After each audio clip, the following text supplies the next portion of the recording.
figured it's time to do a April update. Quite a bit going on.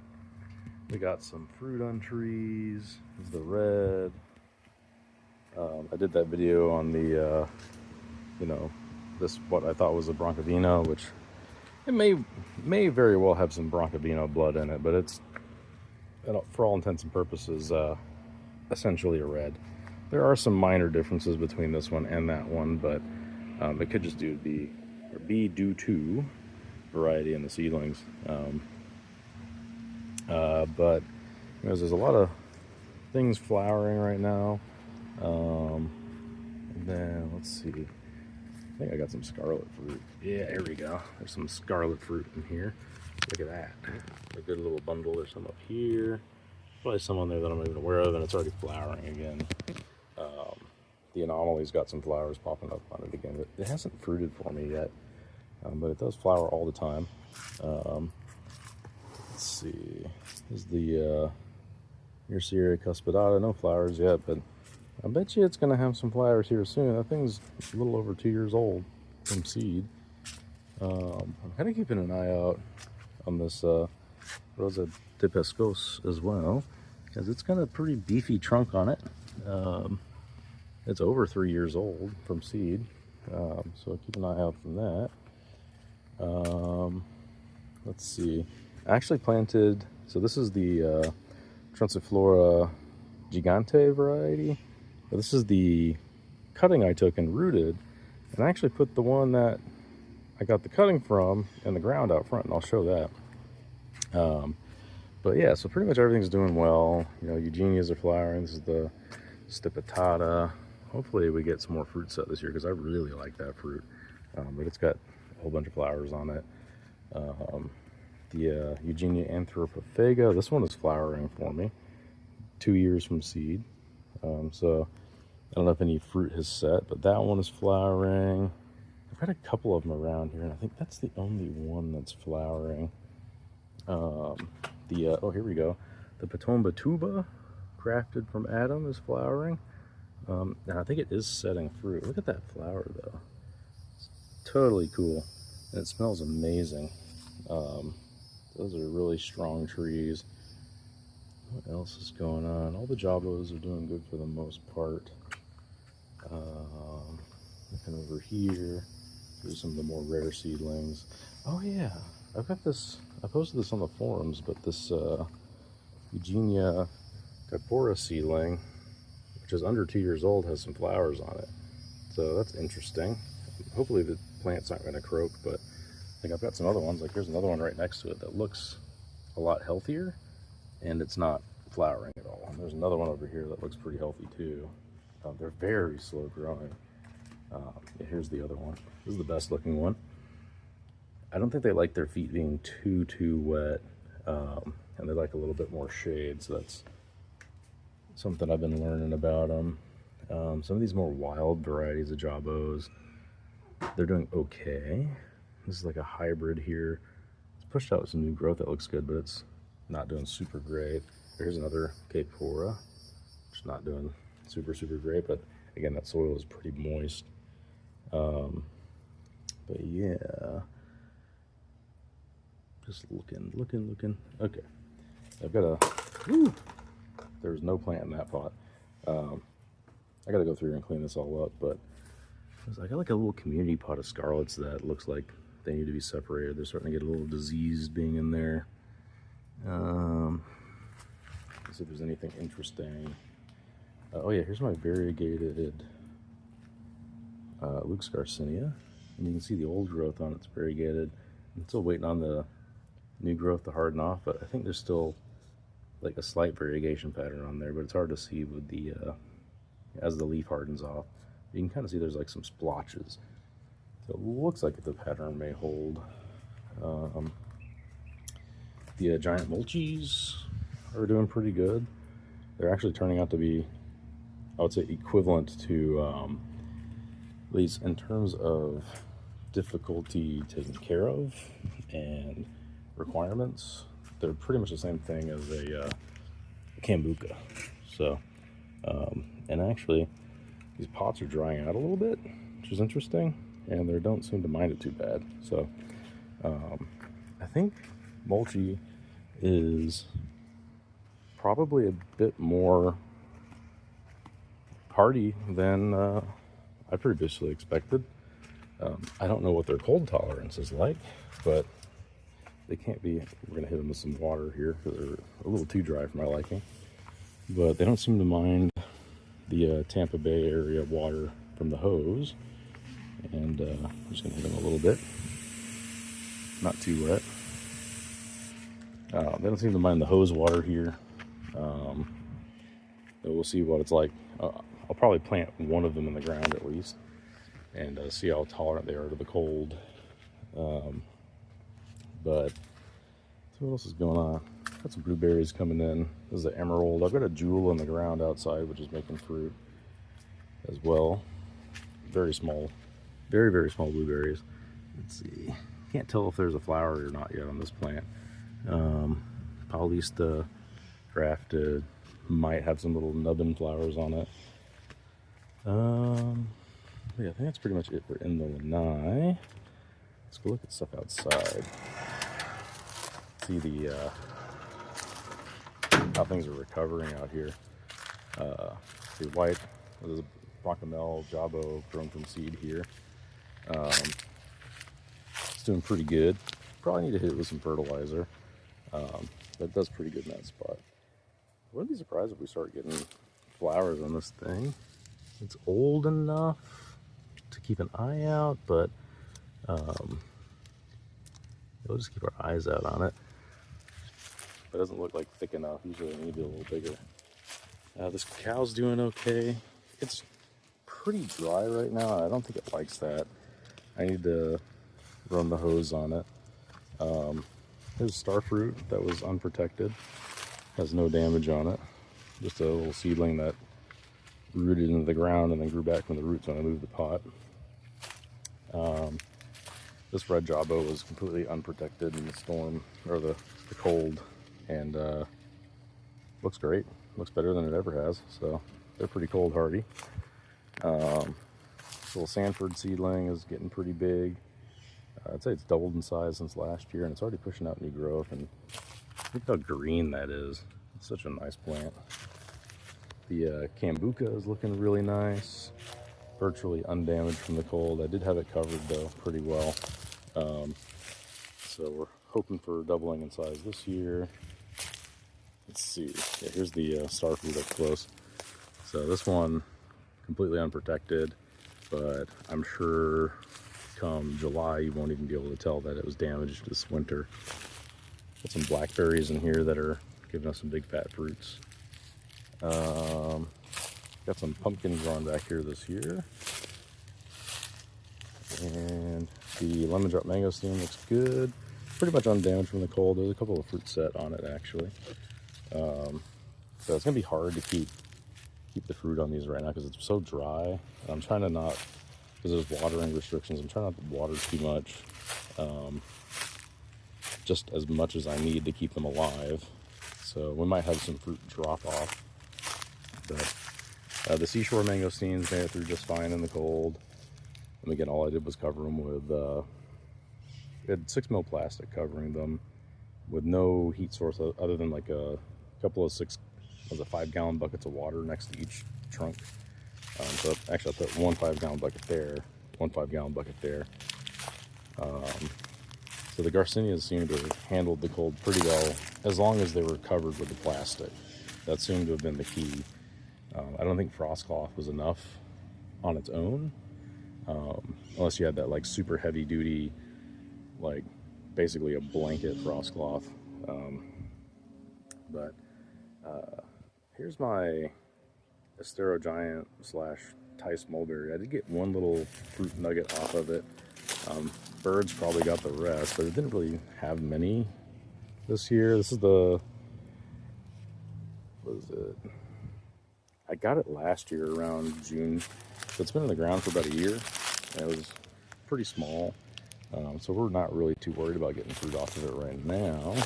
But judging by how much it grew, I wouldn't be surprised if we're gonna get some stuff off of it next year. after the cold, but we'll have to keep this pipeline cleared off of it. I want that to take over. I planted a bunch of yellow jabos in this one spot here just to add a little bit more shade, because there was a single one there and it was getting kind of fried. And yeah, I think they need the cross pollination anyways to set a lot of fruit, so hoping that'll work out. The Super Haas that I put in the ground is doing well. It did flower, didn't set any fruit. Kind of not really expecting it to. You know, needs to get a little established, but I'm hoping next year we'll get some. You know, I've had this Brazos Bell on the ground for a while as well, and it flowered pretty heavily, but I only got like one fruit set. So I'm hoping that once these both are flowering heavily, we'll get a whole bunch of avocados. The other avocado I have in the ground right next to it, it got damaged a bit, so I just cut a lot of the damaged growth off. I did cut down a little too low on it, but as you can see, it's already pushed out some pretty nice looking branches. So I'll probably remove this one on this side because it's in the shade, but we'll wait a bit to see how that works out. Let's see, anything else? I did mention I cleared back a lot of this brush back here. There was just some tree that was annoying that shaded everything out, and basically just chopped them back down to the ground. They're still here. I didn't take them out, so you can see they're like coming back up from the roots, but I'm just going to keep chopping and dropping those.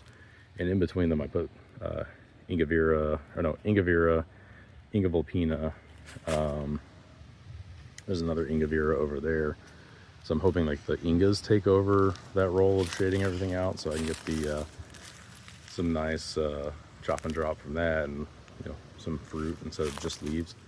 But my black sapote is not going to come back, I don't think. You know, it's one of the losses I've had, unfortunately. But yeah, that, and there's a mango, the Julie mango on the side, may or may not be gone. I think the rootstock might even be dead on it too. But here's some more red jabos that I put back here. But yeah, let's go to the front because that's what I kind of want to focus on a little more.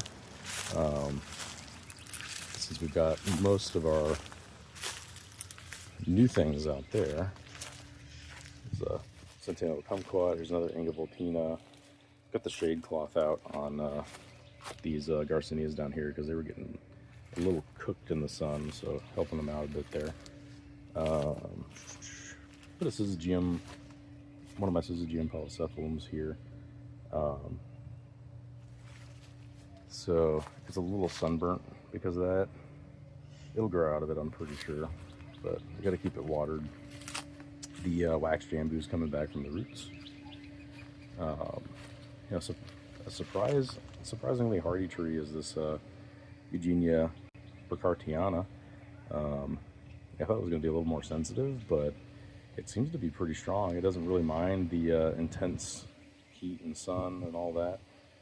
As long as it's got some water on it, it seems to be pretty okay and actually grow pretty dang fast now that the sun has shifted over and it's in full sun all day.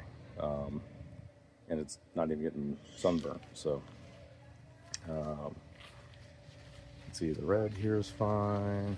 There's a Patomba in here, a little seedling right there. Pongatuba's doing good, doesn't even look too bad, like completely unprotected. There are some spots that died back a little bit, it looks like, but it's already flowered and pushed out a whole bunch of new growth. The strawberry guava is going crazy. Looks like the bees have found it. Hundreds of fruit this year, I'm certain. I might, once the flowers are all set, I might take a net and throw it over the top just to keep the worms out of it.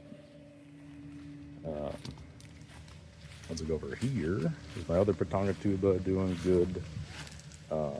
Cherry of the Rio set a pretty good amount of fruit. It flowered pretty heavily. I think I showed that before. But there's probably about a couple hundred fruit on it. At least 100. Just looking at it. It dropped a lot of flowers though too. So I feel like over time it's gotten better and better at holding fruit. So what else? This pomegranate, still not showing any flowers. I think it might flower. The season for it flowering is a little bit later, so we'll keep an eye on it. It's getting pretty tall. I might have to chop it down. I kind of want to keep it like head height and just prune it up as a hedge, probably. Woo! I just hit my arm. I don't know what the heck that was. Let's see. The mango tree here is the sweet tart. Virtually undamaged from the cold. There are some leaves that got a little messed up, but they're doing okay. And everything else in here came through pretty well. Oh, look at this. This is fun. I've not seen this many flowers on the pineapple guava before. Look at that. Little Phaeoa action. Let's see if they set fruit. Look at that. It's so pretty. Such a cool tree. I've never had a fruit off of it, but it has flowered home before, and the flowers taste pretty good. There's that. I got a lot of cranberry hibiscus coming back up too from the crown. But I put an orange cherry of the Rio Grande here, just add some shade on the window to keep it a little cooler. And the jackfruit that died back is starting to come back. So just like very low to the ground. So hopefully that's pretty soft right here still. I think I'm gonna stop cutting on it though, so it can actually heal over properly. But it looks like it's not progressing with the whatever rot was going on there anymore. So hopefully this takes over and we get some nice new growth. And it already being established in the ground, it should grow pretty quickly. So that's pretty cool. Let's see. So here's the Trunciflora. There was a big tree here previously. Took the tree out, repaired the irrigation that it had gotten into, and then put another tree back in. But the Plinium should be less aggressive than that tree. This is the Gigante, and I'm hoping kind of the vision is, the Javos grow up. So we've got Grimmel and Red, Trunciflora, and the Phitrantha sapusaya, or sapukaya, above head height, and then pruned away, so you can kind of be shaded out from it and have all the fruit up the trunks. That's kind of the ultimate vision. And this guy's already fruited for us. I've got about, 6 fruits off of it this year. So, fun stuff. And unfortunately, the ice cream bean is growing back from the roots and not higher up. But it's doing pretty good, as you can see. Very green. Oh yeah, we got this is the sherbet fruit. I think they're a falsa plant. Picked that up a couple weeks ago. It's already starting to get pretty big. Tons and tons and tons of plums. The plums is a Scarlet Beauty. Like every branch is just loaded. Normally the tree goes straight up. Today, now that the fruit are getting heavy, not so much. Let's go over here. The Grimmichama got hit pretty hard. You can kind of see, and this is just the black one that was fruiting for me. I think it died back to like here, maybe, something like that. I just had plastic over it, but I don't think that was enough. The Sauber did a lot better, so Grimmichama not quite as cold hardy. Although I say that, I mean, this was getting hit by the wind, and it was more exposed, but if you come over here, you can see my guava is coming back. So this was completely unprotected other than being closer to the house. If I look at it like this, right, pretty much everywhere, or I pruned it back, pretty much everywhere I pruned it back, it's still alive. I think maybe at the tips like there, it's probably dead, but I'm not sure exactly where. So we'll do another pruning once it's actually leafed out a bit more. but it's definitely alive and kicking. So I'm not worried about this one at all. The ice cream bean next to it's coming back too. The Luke's Garcinia that was there is still fine. It's getting a little sunburnt though because the leaves on the guava are gone. This pineapple survived unprotected. This little teeny tiny red java survived unprotected. The Myrcieria cuspidata survived unprotected. And the yellow Grimmichana survived unprotected, although it is up against the house here, which is a bit warm. I'm sure, yeah, look at this branch is totally dead. But I'm kind of waiting to see where it pops back from. As you can see, like this branch here is fine, and then starting to push out all along this branch, and I'd hate to cut it back if like it's gonna grow back, you know, from like here, right? So, although I'm pretty certain I could probably lop these two off like right here and be all green underneath that, but we're just gonna wait to see what it looks like in a couple months. And then over here we got some new stuff. I think I mentioned I put a Ross Sapote here, and it's really liking this full sun spot. It's starting to branch out. Doing a lot better than the other one that I did like a directly sown seed in the ground. It's doing a lot better than that one. But the spot is also irrigated. So everything pretty much from there to the front yard gets hit with the sprinklers. Everything from the pineapple back does not, unless my neighbor's stuff hits it, which I think it kind of does. Like it gets like along where these stones are at, so it's not 100% not irrigated back here. But yeah, and I can run irrigation back here, but I try not to. But yeah, the breadfruit still alive. I think it's having a little bit of a hard time adjusting to this spot, just because it was, since I had it, it was in the shade, and then I immediately put it in full sun, and then everything starts kicking off. So let's look down here. What is going on with that? There's like some weird like peat moss thing going on here. I don't know. But let's see, orange tree's good, and then I got a white sapote. That's a Campbell's white, and yeah, little jump cut there. I was talking to the neighbor, just catching up a bit. But anyways, where were we? Yeah, breadfruit, Campbell's white sapote. Got that one a couple weeks ago. It's already grown quite a bit, actually. I'm trying to not pay too much attention to it.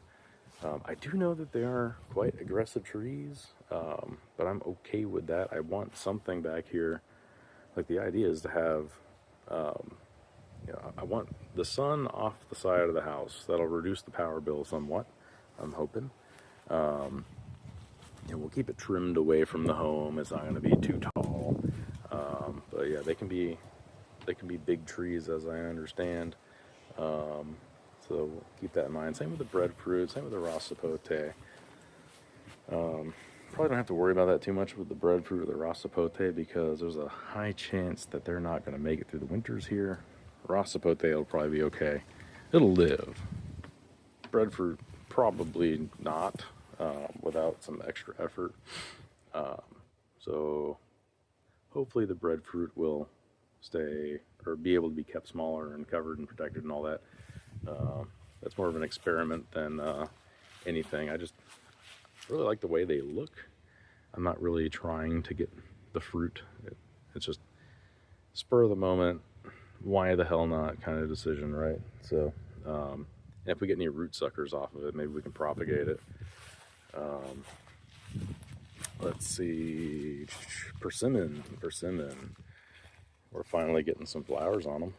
So, yeah, we got a couple. I think there's maybe tops 6 flowers that I'm aware of.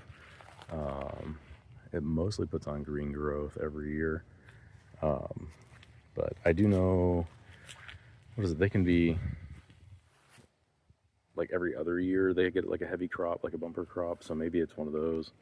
This will be the first time it flowers, and then maybe next year we'll get a ton. Or maybe this is the first time it flowers and next year we'll get none. I'm not sure. But this one, I know these can get to be pretty big trees too. So we'll have to keep it under control. It's nice that it has a bit of a canopy now because it'll help kind of shade the ground out around the jawbo to keep it moist. But let's look over here. We got the Quaimuck coming back. I'm not really sure what to think about this one because I did cover it up, but it still got hit pretty dang hard. You know, I thought maybe, oh shoot, they weren't as cold hardy as I thought they would be. But, you know, considering the size of it and how quickly I put the thing up, I did the best I could with what I had. And, you know, it's still green all the way up there.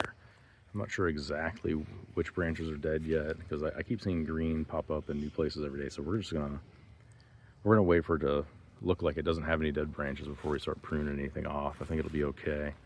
You know, I have seen the ambrosia beetles around. They really got into on the other side, into that June plum, which I'm debating on whether or not I should take out.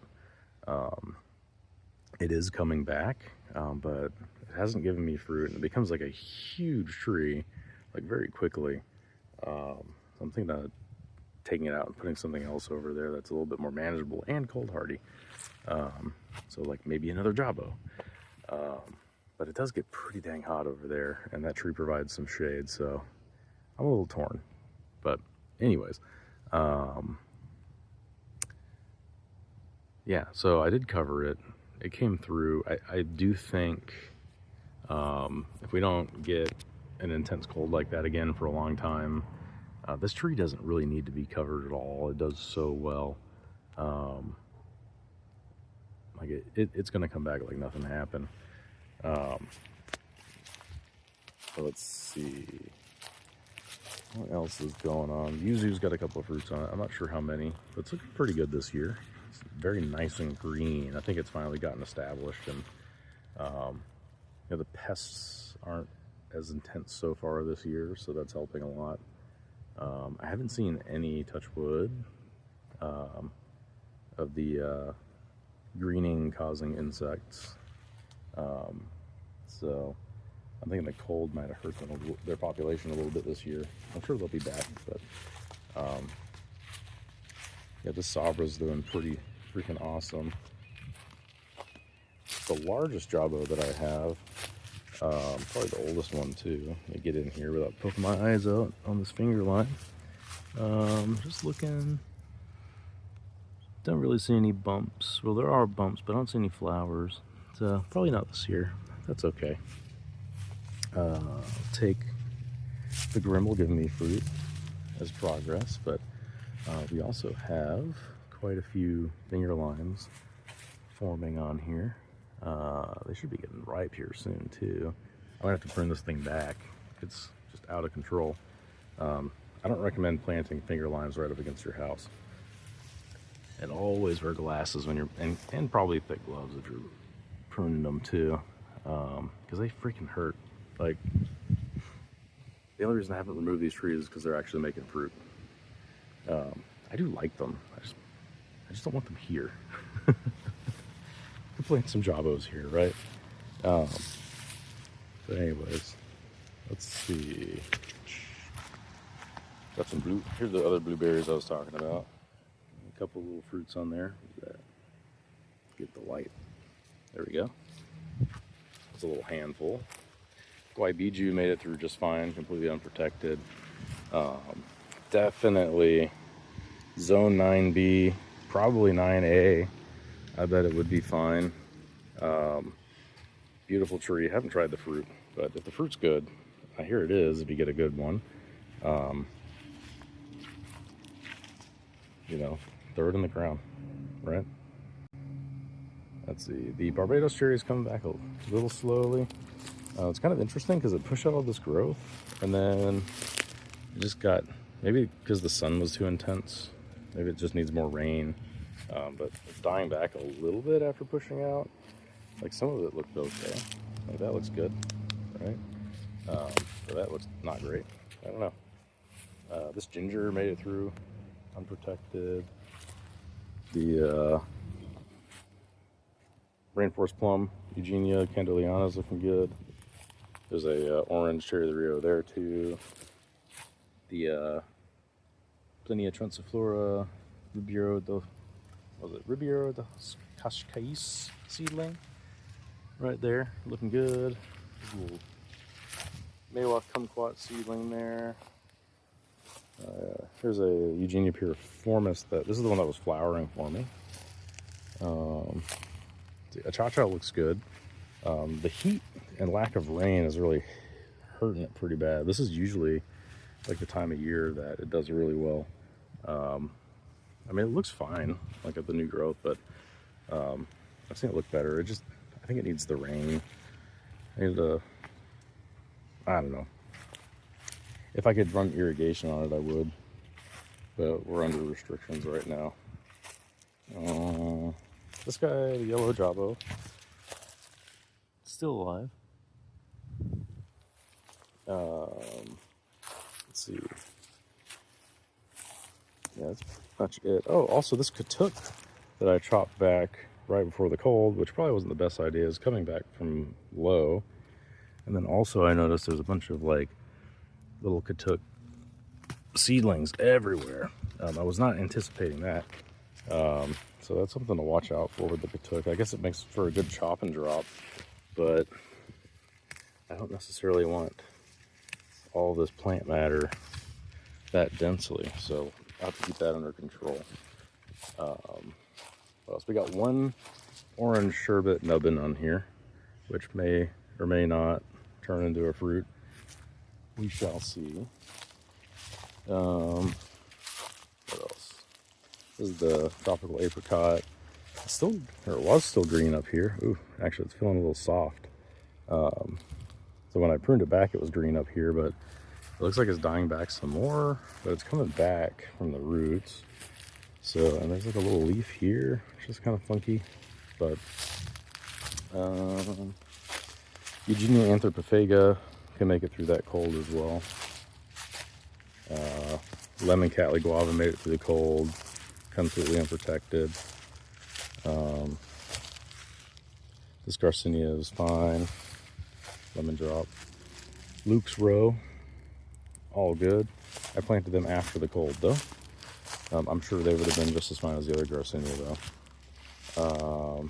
There's another thing, is I had this like long on seedling that I put in the ground, and it looked like it died back, or it did die back, but it's coming back. So that was unprotected.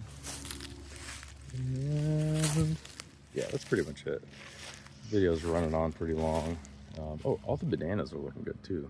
We might actually get some fruit off of them, but let's see. A little wasp. Look at this thing. It's crazy. This Achacha is doing okay. It might need some water. Looks a little desiccated. Let's see. Yeah, I'm ending it here, so I'll talk to y'all later.